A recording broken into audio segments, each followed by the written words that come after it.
Hi friends, എല്ലാവർക്കും മൂമേനി മലയാളത്തിൻ്റെ പുതിയ എപ്പിസോഡിലേക്ക് വീണ്ടും സ്വാഗതം. കരിക്കിൻ്റെ ജാം എന്ന സീരീസിൻ്റെ ആദ്യത്തെ 2 എപ്പിസോഡുകൾ കണ്ടതിന് ശേഷം എനിക്കതിൽ നിന്ന് കണ്ടെത്താൻ സാധിച്ചിട്ടുള്ള കാര്യങ്ങളാണ് ഈ വീഡിയോയുടെ നിങ്ങളുമായി ഷെയർ ചെയ്യാനായി പോകുന്നത്. ഇതൊരു ത്രില്ലർ സീരീസ് ആയതുകൊണ്ട് തന്നെ ഈ പറയാൻ പോകുന്ന കാര്യങ്ങൾ ഇനി വരുന്ന എപ്പിസോഡുകളിൽ സംഭവിക്കുകയാണെങ്കിൽ തീർച്ചയായിട്ടും അതെല്ലാം നിങ്ങളുടെ ആസ്വാദനത്തെ ബാധിക്കാൻ ചാൻസ് ഉള്ള കാര്യങ്ങളാണ്. സോ വേണമെങ്കിൽ ഈ വീഡിയോ നിങ്ങൾക്ക് തന്നെ സ്കിപ്പ് ചെയ്ത് പോകാം. കൂടാതെ വീഡിയോയിലേക്ക് കിടക്കുന്നതിന് മുമ്പ് ഈ 2 എപ്പിസോഡുകളും നിങ്ങൾ കണ്ടിട്ടുണ്ടെന്ന് ഉറപ്പുവരുത്താനും കൂടി ശ്രമിക്കുക. നമുക്ക് നേരെ വീഡിയോയിലേക്ക് കിടക്കാം. ആദ്യത്തേത്, ശബരീഷ് ഗൾഫിൽ നിന്ന് വരുന്നതായി കാണിക്കുന്ന സമയം ഉണ്ണി മാത്യൂസിന്റെ കഥാപാത്രം ഇവരെ തുടർച്ചയായി വിളിക്കുന്നതായി കാണിക്കുന്നുണ്ട്. എന്നാൽ ഇവർ ഒത്തിരി വൈകിയതിനു ശേഷമാണ് ഉണ്ണി മാത്യൂസിന്റെ അടുത്ത് എത്തുന്നതായി കാണിക്കുന്നത്. സോ ഈ സീനുകളിൽ ഇങ്ങനെ ടൈം കടന്നു പോകുന്ന കാര്യങ്ങൾ, ടൈമിലെ ഈ കണ്ടിന്യൂറ്റി കൃത്യമായി കാറിലെ ഡിസ്പ്ലേയിലൂടെയും മൊബൈലിലൂടെയും എല്ലാം അവർ കാണിച്ചിട്ടുണ്ട്. ആദ്യം ഉണ്ണി മാത്യൂസ് വിളിക്കുമ്പോൾ 5:02 പിന്നീട് കുറച്ച് നേരത്തിന് ശേഷം വിളിക്കുമ്പോൾ 6:21 അതിനുശേഷം വരുന്ന ഒരു സീനിൽ മൊബൈലിൽ 6:34 തുടർന്ന് വരുന്ന ഒരു സീനിൽ ബ്ലറായിട്ടാണ് കാണിക്കുന്നതെങ്കിൽ കൂടി അവിടെയും സമയം രാത്രി 9:46 കാണിക്കാൻ അവർ ശ്രദ്ധിച്ചിട്ടുണ്ട്. സോ ഇങ്ങനെ ആ ടൈമിൽ വരുന്ന കണ്ടിന്യൂറ്റി പെർഫെക്റ്റ് ആയി കാണിക്കാൻ അവർ ശ്രദ്ധിച്ചിരുന്നു. എന്നാൽ ഇവിടെ ഡേറ്റിന്റെ കാര്യത്തിൽ അവർക്ക് ചെറിയ മിസ്റ്റേക്ക് പറ്റിയിട്ടുണ്ട്. സമയത്തിന്റെ കണ്ടിന്യൂറ്റിയിൽ കൃത്യമായി അവർ ശ്രദ്ധിച്ചപ്പോഴും ബാക്കിലേക്ക് കാണിച്ചിരിക്കുന്ന ഡേറ്റുകളിലൂടെ ഷൂട്ടിംഗ് നടന്നിരിക്കുന്ന 10 ദിവസത്തിന്റെ വ്യത്യാസം വന്നിരിക്കുന്നതായി കാണാം. രണ്ടാമത്തത്, ഈ 2 എപ്പിസോഡുകളിലെയും സ്ക്രീൻ സൈസ് സാധാരണ കരിക്കിന്റെ എപ്പിസോഡുകളിൽ നിന്നെല്ലാം കുറച്ച് വ്യത്യസ്തമായിരുന്നു. ചെറിയ സ്ക്രീൻ സൈസ് ആണ് കാണിച്ചിരുന്നത്. ഒരു പക്ഷേ അതൊരു വെറൈറ്റിക്ക് വേണ്ടി പിടിച്ചതായിരിക്കാം. എന്നിരുന്നാലും എനിക്ക് തോന്നിയത് ഇതൊരു മിസ്റ്ററി ടൈപ്പ് കഥ പറയുന്നത് കൊണ്ട് തന്നെ തുടക്കത്തിലുള്ള എപ്പിസോഡുകളെല്ലാം ഈ ഒരു ചെറിയ സ്ക്രീൻ സൈസിൽ അവതരിപ്പിക്കുകയും എപ്പോഴാണ് മിസ്റ്ററി എല്ലാം റിവീൽ ചെയ്യാൻ പോകുന്നത് അതിനുശേഷം വരുന്ന സീനുകളെല്ലാം നോർമൽ സ്ക്രീനിലേക്ക് വലുതാകുന്ന രീതിയിലും കാണിക്കാൻ ചാൻസ് ഉണ്ടെന്നാണ്. 3, ഒന്നാമത്തെ എപ്പിസോഡിന്റെ അവസാനം എത്തുമ്പോൾ മാത്രമാണ് കൃഷ്ണചന്ദ്രന്റെയും മറ്റും കഥാപാത്രങ്ങൾ പ്രേതമായിരുന്നു എന്ന് നമ്മളെ കാണിക്കുന്നത്. എന്നിരുന്നാലും എപ്പിസോഡിന്റെ ആദ്യ ഭാഗങ്ങളിൽ തന്നെ ഇവർ ആ ഫ്ലാറ്റിലേക്ക് കയറിപ്പോകുമ്പോൾ കൃഷ്ണചന്ദ്രൻ അവിടെ നിന്ന് ഇവരെ നോക്കുന്നതായി കാണിക്കുന്ന സീനിൽ അവിടെയുള്ള ഒരു ലൈറ്റ് ഡിമ്മുന്നതായി കാണിക്കുന്നുണ്ട്. സാധാരണ ഹൊറർ സിനിമകളിലും മറ്റും ഇങ്ങനെ ആത്മാക്കളുടെയും പ്രേതത്തിന്റെയും മറ്റും പ്രസൻസ് ഉള്ളതായി കാണിക്കുമ്പോൾ മരണത്തെ സൂചിപ്പിക്കുന്ന ടൈമിലെല്ലാം ഇത്തരത്തിൽ ലൈറ്റുകൾ കെടുന്നത് പോലെയെല്ലാം കാണിക്കാറുണ്ട്. സോ എപ്പിസോഡിന്റെ ഈ ഒരു ഭാഗത്ത് വെച്ച് തന്നെ കൃഷ്ണചന്ദ്രനെ കാണിച്ചപ്പോൾ ആ ലൈറ്റ് ഡിമ്മുന്നതായി കാണിച്ചതിലൂടെ തന്നെ ആ ഒരു മരണത്തിന്റെ പ്രസൻസ് സൂചിപ്പിക്കാൻ ശ്രമിച്ചിരുന്നു. ഇതുപോലെ കൃഷ്ണചന്ദ്രൻ ആനന്ദ് മാത്യൂസിനെയും ശബരീഷിനെയും ഇയാളുടെ ഫ്ലാറ്റിലേക്ക് വിളിക്കുന്ന സമയത്ത് അവിടെയെല്ലാം ലൈറ്റുകൾ ഇട്ടിരിക്കുന്നതായി നല്ല വെളിച്ചമുള്ളത് പോലെയാണ് കാണിച്ചിരിക്കുന്നത്. പിന്നീട് എപ്പിസോഡിന്റെ അവസാനമാണ് അവിടെ അങ്ങനെ ലൈറ്റ് ഒന്നുമില്ല എന്ന് കാണിക്കുന്നതും രണ്ടാമത്തെ എപ്പിസോഡിലാണ് അവിടെ കറണ്ട് പോലും ഇല്ല എന്ന് പറയുന്നത്. എന്നാൽ ഇതിനു മുന്നേ തന്നെ ഒന്നാമത്തെ എപ്പിസോഡിന്റെ അവസാനത്തിൽ ഈ മുറിയുടെ അകം നമ്മളെ വീണ്ടും കാണിക്കുന്നതിന് മുന്നേ തന്നെ ശബരീഷും ആനന്ദ് മാത്യൂസും ഈ മുറിയുടെ മുന്നിൽ വന്നു നിന്നുകൊണ്ട് ഇവരെ വിളിക്കുകയും അവർ ഉറങ്ങിക്കാണും എന്ന് കരുതി തിരിച്ചു പോവുകയും ചെയ്യുന്ന സീനിൽ അവിടെ പുറത്തായി ബൾബിന്റെ ഹോൾഡർ ഉണ്ടെങ്കിലും ബൾബ് ഇല്ലെന്നാണ് കാണിക്കുന്നത്. ഇതിലൂടെ തന്നെ അകം കാണിക്കുന്നതിന് മുന്നേ തന്നെ അവിടെ താമസക്കാരും ഇല്ലെന്നും രണ്ടാമത്തെ എപ്പിസോഡിൽ പറയുന്നത് പോലെ അവിടെ കരണ്ട് പോലും ഇല്ല എന്നതിന്റെ സൂചന തന്നിരുന്നു. മറ്റൊന്ന്, രണ്ടാമത്തെ എപ്പിസോഡിൽ പാട്ടി എന്ന ക്യാരക്ടർ പറയുന്നുണ്ട്, പഴയ ആ സെക്യൂരിറ്റിക്ക് ഇഷ്ടമില്ലാത്ത എന്തെങ്കിലും ഒരു കാര്യം നിങ്ങൾ ചെയ്തിട്ടുണ്ടാകാം, അതുകൊണ്ടാണ് നിങ്ങളുടെ പുറകെ വന്നിരിക്കുന്നതെന്ന്. സോ എന്താണ് ഈ ഇഷ്ടമില്ലാത്ത കാര്യമെന്ന് നോക്കിയാൽ തുടക്കത്തിൽ ശബരീഷും ആനന്ദ് മാത്യൂസും അവിടേക്ക് വരുന്ന സമയത്ത് അവിടെ ഇരിക്കുന്ന സെക്യൂരിറ്റിയുടെ അടുത്ത് കൊടുക്കുന്ന പേരും ഫോൺ നമ്പരും യഥാർത്ഥമല്ല, പകരം സെക്യൂരിറ്റിയുടെ പേരും ഫോൺ നമ്പറുമാണ് അവിടെ എഴുതി വെക്കുന്നത്. സോ ഇതിനുശേഷമാണ് ഇവർ അകത്തേക്ക് പോകുമ്പോൾ കൃഷ്ണചന്ദ്രന്റെ ക്യാരക്ടർ ഇവരെ നോക്കുന്നതായും പിന്തുടരുന്നതായും കാണിച്ചിരിക്കുന്നത്. സോ ഇങ്ങനെ ഇവർ ഇവിടെ വന്നത് മുതൽ തന്നെ കുഴപ്പങ്ങൾ ഉണ്ടാക്കുന്നത് കൊണ്ട്, കാര്യങ്ങൾ നേരെ കൊണ്ടുപോകാത്തത് കൊണ്ടായിരിക്കാം കൃഷ്ണചന്ദ്രൻ ഇവരെ പിന്തുടർന്നത്.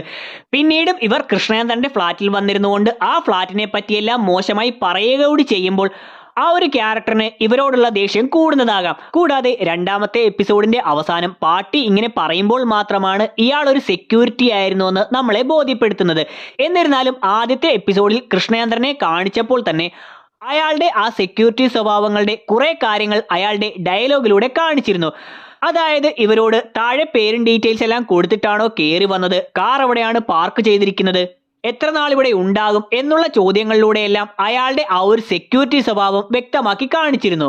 കൂടാതെ ഇവർ അങ്ങോട്ട് ഫ്ലാറ്റിലേക്ക് കയറിപ്പോകുന്ന സമയത്ത് കൃഷ്ണചന്ദ്രൻ അവിടെ നിൽക്കുമ്പോൾ പിന്നീട് അയാൾ ഇടുന്ന ഷർട്ടല്ല, പകരം ആ ഒരു പഴയ സെക്യൂരിറ്റിയുടെ വേഷത്തിലാണ് അയാൾ നിൽക്കുന്നതെന്ന് കാണാം. കൂടാതെ പാട്ടി പറഞ്ഞതനുസരിച്ച് 15 വർഷങ്ങൾക്ക് മുന്നേ ആയിരുന്നു ഇയാൾ ഇവിടെ താമസിച്ചിരുന്നത്. അതുകൊണ്ട് തന്നെ ഇയാളുടെ വീടിന്റെ അകം കാണിക്കുന്ന സമയത്ത് ഇപ്പോൾ നടക്കുന്നത് പുതിയ കാലത്തിലാണെങ്കിലും ഇയാളുടെ വീടിന്റെ അകത്ത് പഴയ കാലത്തുള്ള ടിവിയും മറ്റും ഇരിക്കുന്നതായിട്ടാണ് കാണിക്കുന്നത്. ഇതോടൊപ്പം പാട്ടി ആ സെക്യൂരിറ്റിയുടെ മരണത്തിന് കാരണമായത് ഒരു തേനീച്ചയാണെന്ന് കൂട്ടിച്ചേർക്കുന്നുണ്ട്. ഇതുകൊണ്ട് തന്നെ ഒന്നാമത്തെ എപ്പിസോഡിന്റെ അവസാനം ആ മുറി കാണിച്ചുകൊണ്ട് ഇവർ പ്രേതമാണെന്ന് വ്യക്തമാക്കുന്ന സീനിൽ അവിടെ ബാക്ക്ഗ്രൗണ്ടിലായി ഒരു തേനീച്ചയുടെ മൂളൽ നമുക്ക് കേൾക്കാം.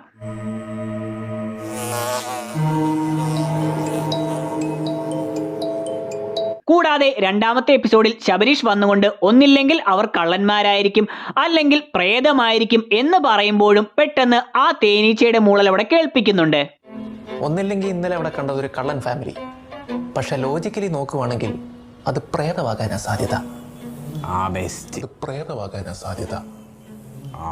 മറ്റൊന്ന്, ഈ സീരീസിന് ജാം എന്ന പേരാണ് കൊടുത്തിരിക്കുന്നത്.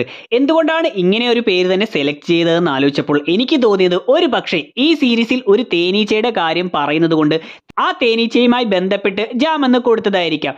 തേനീച്ച, തേൻ, പഞ്ചസാര ലായനി എന്നുള്ള മധുരങ്ങളുമായി കണക്ട് ചെയ്ത് വരുന്നത് കൊണ്ട് തന്നെ ഇയാളുടെ മരണത്തിന് കാരണമായിട്ടുള്ള ആ തേനീച്ചയുമായി ബന്ധപ്പെട്ട് ജാം എന്ന് വന്നതായിരിക്കാം.